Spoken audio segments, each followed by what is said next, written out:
Magandang umaga Pilipinas, alamin natin ang magiging lagay at taya na panahon ngayong araw ng Miyerkules, 25 March 2026. Para sa ating synoptic situation, wala nga tayong nakikitang low pressure area na maaaring makaapekto sa ating bansa.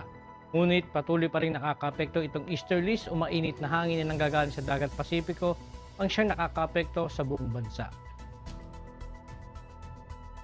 Para sa ating general area forecast, dulot nga ng easterlies, asahan natin ang maulap na kalangitan na may kalat-kalat na pag-ulan, pagkulog at pagkidlat, partikular na nga dito sa Bicol region, sa may parte ng Quezon, Northern at Eastern Samar, Marinduque, Romblon, at Oriental Mindoro.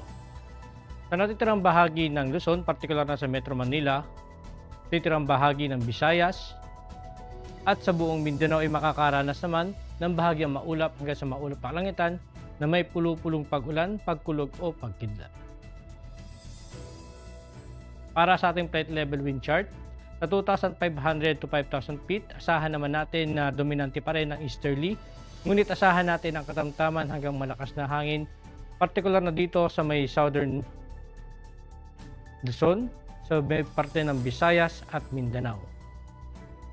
Samantala dito sa 10,000 feet, ganoon din naman asahan natin dito sa may parte ng Southern Luzon, Visayas at Mindanao ang malakas na hangin na galing sa silangan.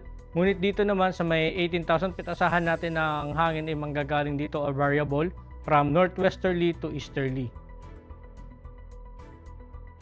Para naman sa impact ng plate operation, dulot nga ng easterlies dito sa Bicol region, Quezon, Marinduque, Romblon, Oriental Mindoro, Northern Samar, Eastern Samar, Metro Manila at natitirang bahagi ng ating bansa, asahan natin ang main hazard na warm and humid air from the Pacific enhancing convective activity at ang impact nito sa atin sa rotary localized thunderstorm and light turbulence may briefly affect operations especially inland in the afternoon.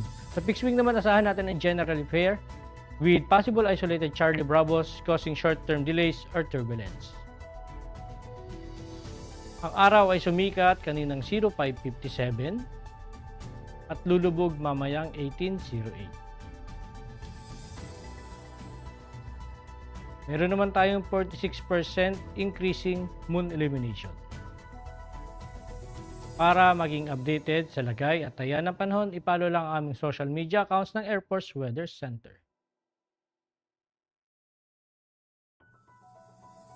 At yan lang po lagay ng ating panahon ngayong umaga at sa ngalan po ng aming commanding officer na si Colonel Alvin John Cugador Pop Jesse, ako si Staff Sergeant Edmar B. Sagadraca Jr., Philippine Air Force, Weather Broadcaster ng Air Force Weather Center. Muli magandang umaga at maraming salamat.